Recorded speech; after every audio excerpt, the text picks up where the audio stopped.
I'm here today with Dr. Julie Morris, and we're doing a series of trainings on learning differences for college-bound teens.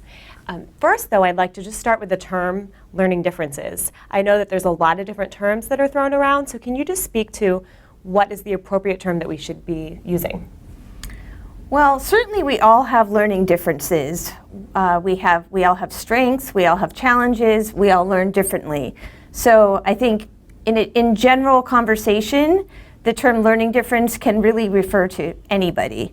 For the purpose of requesting accommodations, whether in high school or college or on standardized tests, it would have to be considered a learning disability because a disability is something that substantially limits a major life activity, and that's what would necessitate an accommodation. When we talk about disability, a disability has to be documented in order for a student to request an accommodation, because an accommodation is based on the need to level the playing field because of a disability which substantially limits a major life activity. In this case, that would be learning. So for the purpose of requesting accommodations, we refer to a learning disability. Technically, the diagnostic manual refers to learning disabilities actually as learning disorders. So that's more for the purpose of diagnosing and documenting by the medical professional. The term disorder is primarily used for the purpose of diagnosing.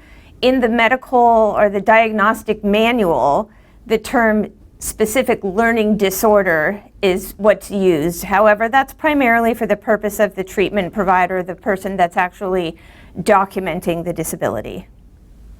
And what types of learning differences lead to the need for accommodations on standardized tests?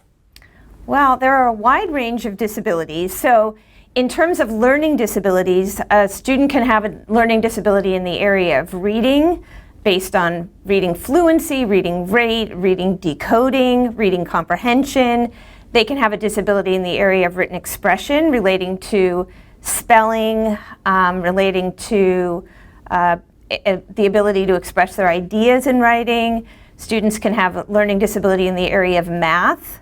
They also may have attention deficit hyperactivity disorder. That's another diagnosis that is considered as one that might require academic accommodations. Some students may have a processing deficit. There could be a concussion that affects learning in some way. There may be another condition, such as a psychological condition, depression, that affects cognitive functioning. Autism spectrum disorder may require some accommodations. I should say at this point that test anxiety, which is one concern that a lot of parents and students do have, is not by itself considered a disability. So should there be a concern about test anxiety, the focus there should be on finding strategies to reduce that anxiety. And if a parent and a student suspect some sort of learning difference, when should they start to look into that?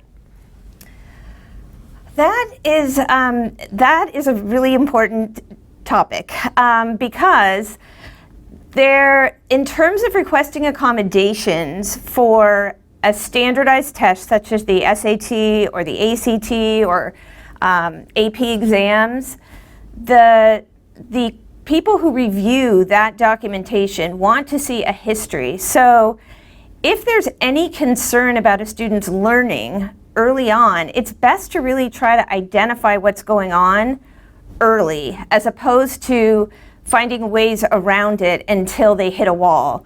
So I'd say the majority of students that I actually see for evaluations come to me when they're preparing for an SAT or ACT and don't have enough time to finish, because whatever strategies they've used up to that point are no longer working.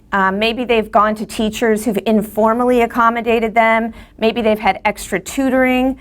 But when it comes to taking that standardized test that has very rigid rules with regard to timing, then the student is not able to compensate. So I think if a student can get identified or evaluate what's going on early on, that's really going to be the best way for them to receive accommodations throughout their education.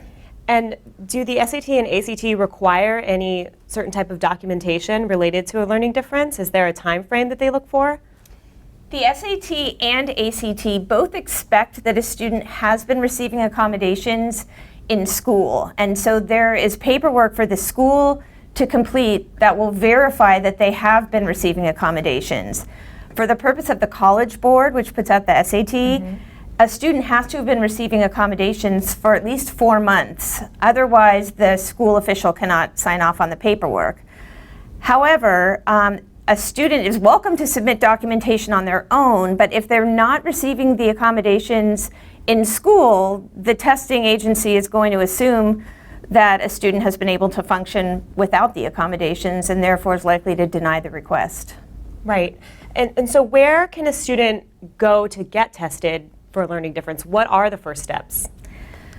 Well, if a student is in public school, it's a little tricky because the school typically will not test a student unless they're achieving 2 grade levels below what is expected. So a parent can make a request at any point in time for what is typically called an SST, Student Success Team meeting, at which point they can express their concern. There will be teacher input and a determination will be made as to whether testing will be done by the school district. Alternatively, a student may have to get tested outside of school and then request a 504 plan through the school, which essentially means that the school would evaluate the outside testing and approve or not approve accommodations. The outside testing can be quite costly. There are places that might do it on a sliding scale basis, lower fee. Health insurance may cover at least a portion of it.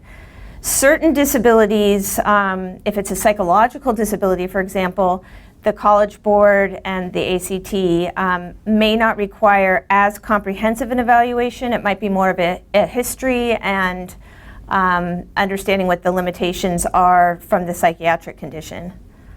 And so say a student does test and finds out that he or she has a learning difference, what kind of accommodations can be put in place when it comes to standardized tests? So there's a lot of accommodations that can be requested, particularly at the college level. For standardized tests, the more commonly requested accommodations would include extended time, such as 50% more time per section. Occasionally, they will approve 100% more time. Rarely, but on some occasion, they may approve a reader if there's a substantial limitation to reading. A computer can be requested if there's an issue with writing, in some cases with spell check for the writing portion of the exam. A private testing environment so that a student can read out loud, reduce distractions, get up and stretch if they need to. On the ACT, there's an option, at least currently, where a student can take the test over a period of time so that if they have an issue, say, with attention, they can take a limited number of sections per day over a period of time. And can you just speak to any common misperceptions about this entire process that you've encountered? I think there's a misperception that parents hear that there's an option for extended time and assume that if they get their child tested, their child will then be eligible for extended time.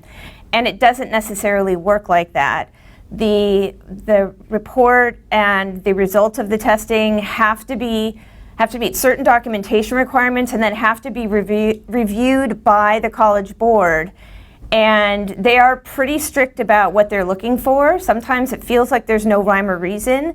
But one of the most critical pieces is a history of either a history of a disability that can be documented from early on, even if there was no formal testing, and or a history of accommodations, preferably from early on.